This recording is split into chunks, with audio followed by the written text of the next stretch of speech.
兰陵娥则道：师父，这位师伯这么多年不给您消息，这几个月突然来了2次信，还约您见面，这是不是太突然了些？齐元老道叹了一口气：唉，你们师伯当年只是气我不行。师父，男人切不可说不行这2个字啊。齐元不明所以，一旁的灵娥瞟了眼师兄，笑得意味深长且羞怯。李长寿又道：师父，我们这位师伯也是小雄风一脉，他若要见您，为何不回来门内呢？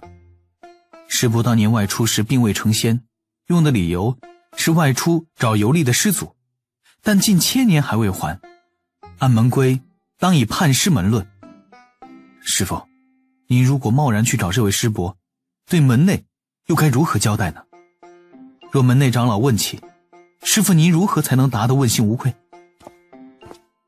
齐元老道顿时皱眉思索，抓着拂尘，背着双手在湖边草地上来回踱步。一旁灵娥偷偷地给李长寿竖了一个大拇指，李长寿只是低眉顺眼，并未多说什么。李长寿也知道自己偶尔呢会有一点点考虑事情太复杂想太多的毛病，但是考虑的多总比不考虑要强。何况师父的这件事确实是处处透着蹊跷。虽然刚说了不会迷晕师父，但若自己口头说服不了，弄一个迷阵什么的，也不算食言嘛。李长寿刚想要继续以理服师，就听师父道：唉，也是这般道理。你们师伯当年一走了之，门内已将他在弟子部除名。齐元看着李长寿，虽然有些难以启齿，但还是问了一句：长寿，你说该如何做？李长寿施展传声之法：师父不如修书一封，告诉弟子你们相约见面之地，弟子用纸人替师父把这封信给送过去。就如此前弟子外出买草药那般，师父你也是见过的。无论如何，我们不能只站在自身的角度上看待此事。师父，您可以在信中先劝师伯回门内认错。咱们门规虽严，但处罚却都不是太严厉，顶多就是闭门思过1000年。师父您看，是否是这般道理？齐元沉吟不语，已是有所异动。李长寿又对灵娥传声，告诉灵娥该说什么，两个人左一句右一句唱起了双簧。不多时，齐元老道点点头，也算是被两个人说服。老道匆忙回了屋内，用传信玉符写了一封书信，又反复修改斟酌词句，前后忙碌了2个时辰，才将传信玉符郑重地交给李长寿。你可别偷看。师父您放心。李长寿笑道，在您写的时候弟子已经看完了。你玩笑，师父您别气。早晚要被你们2个气出心魔。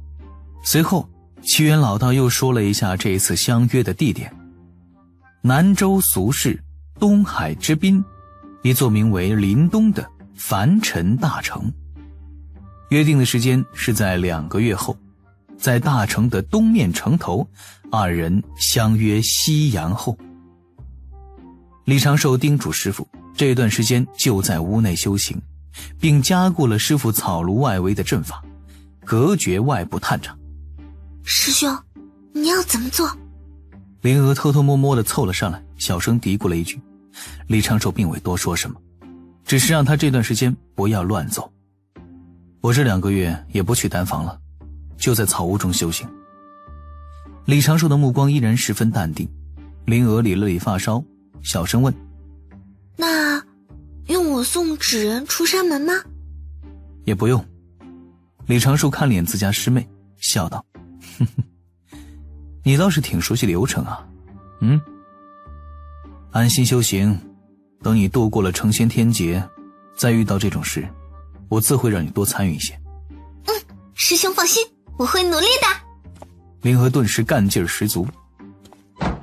等李长寿回了自己草屋中修行，他才回过神来，扶额轻吟。现在想被师兄做法宝用，都要仙人修为起步了。小师叔真的是带偏了师兄对大小的认知，也拔高了师兄对法宝人的需求门槛。小灵娥，心底正如此抱怨着，灵娥突然听到空中传来由远而近的呼喊声。灵娥抬头看去，一道黑影极快地扑来，她下意识地扣住两只玉瓶，但转念就想到师兄就在身侧，断不会有外人能够偷袭小琼峰。电光火石间，灵娥再次抬头看了眼，完全不必看清此人的面容，单单看一眼那块被撑爆的短衫，这种滔天的罪恶就知道，这正是自己心底正在抱怨的小师叔驾到了。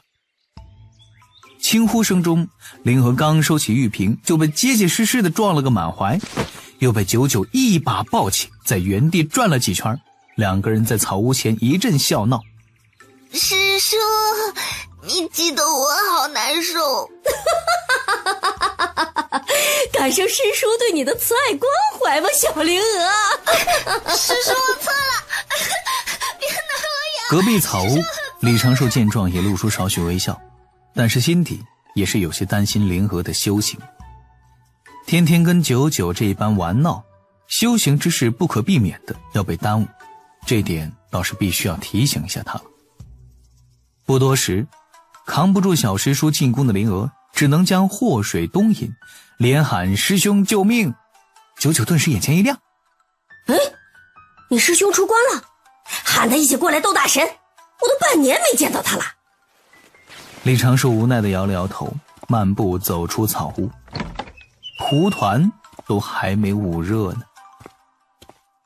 灵娥的草屋很快就热闹起来，李长寿拿出2坛美酒，灵娥拿出了此前给师叔做的点心，三个人拿着李长寿做的纸牌一阵乱杀。一对真仙，一对天仙。这局咱俩是小仙，师兄是大神。师叔，你压我干啥？哎呀，一时手痒，一时手痒。我觉得你们还是认输吧。李长寿淡定地摇摇头。2张金仙牌都在我手里，你们还能翻身不成？灵娥立刻轻哼了一声。胡说，明明小金仙牌在我。糟了，上当啊！九九抱着脚丫子一阵大笑，差点就笑翻了过去。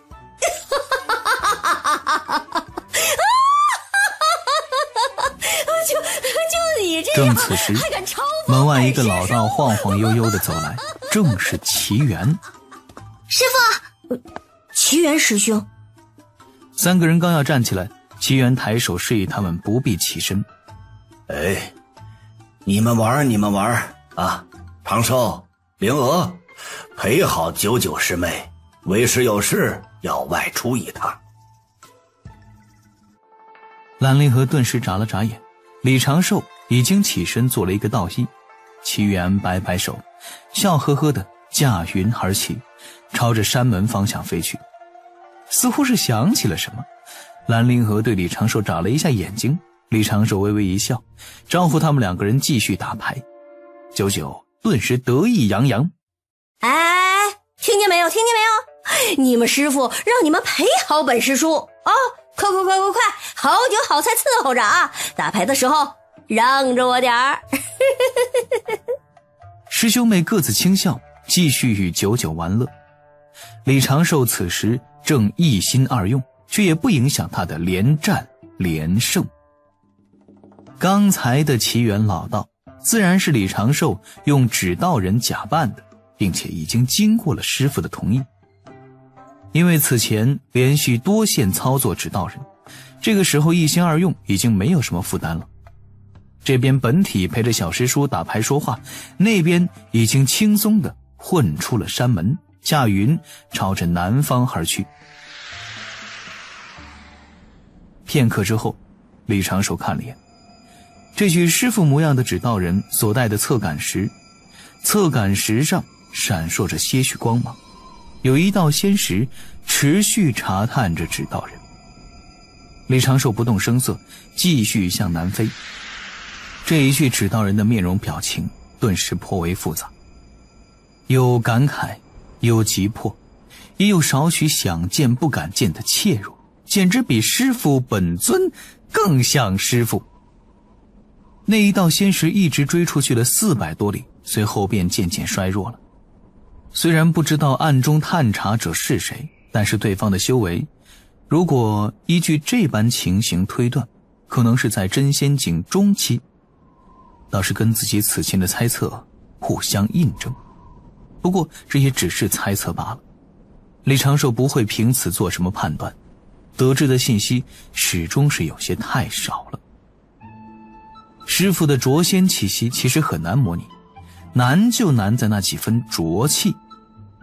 李长寿也是想了个歪主意，拿了师父那把经常用来惩戒弟子的拂尘，收敛起了指道人自身的大半气息，以此来以假乱真。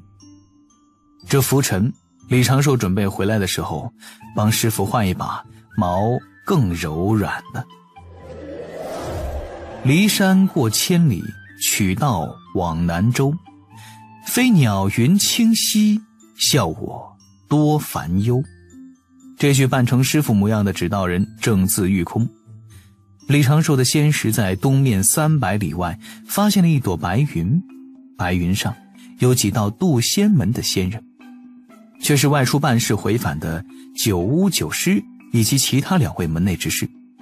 九呼也发现了奇缘的身形。这位矮道人面露担忧之色，对着一旁的九师说了些什么，随后便让3个人先行回山门，自己驾云拐了个弯追向此处。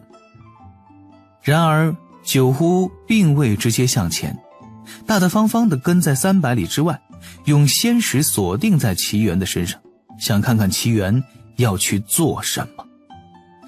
李长寿一阵无语，九呼师伯这莫不是把师父给当成奸细了？他现在办的是师父，师父的仙石探查范围肯定是发现不了九巫师伯的。李长寿稍作思索，也不去管九巫师伯了，任由他跟着，一边陪着九九师叔聊天玩乐，一边控制着纸人驾云朝南州慢慢飞去。九巫倒是耐性十足，一直保持着300里的距离，时不时地摸着下巴思量着什么。这一跟就是半个月，李长寿甚至有些怀疑九巫师伯会不会跟师父的仇敌有关。但是仔细思量，九巫师伯只是偶遇，且与师父全无交集，2个人也打过几次照面，没有任何的异样。这般走走停停，这位指道人奇缘提前1个半月抵达了他和师姐相约之地，位于东海之滨南州东北的临东城。化作一位常见的游方老道，指道人端着拂尘，皱着眉头，从城门混入了这座大城中。九巫却是落在城外，在那儿一阵挠头，显然是对这位师弟的行踪感觉颇为奇怪。该不会是跟门内上次的大劫有关？又是长寿失职的师傅，贫道也不能不管。九呼心底刚起了这个念头，先时就捕捉到刚刚入城的奇缘师弟就被另外一名身穿道袍的老道迎住，低声说了句什么。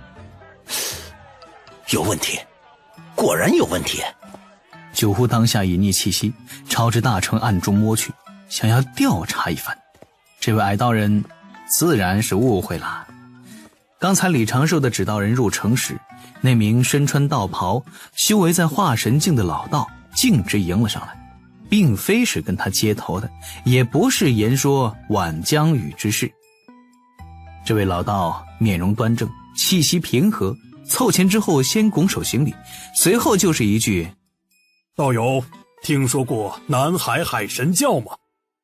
那一刻，李长寿虽然很想回一句：哎呀，道友啊，你传教传到自家教主身上来呀，但他也只是微微一笑。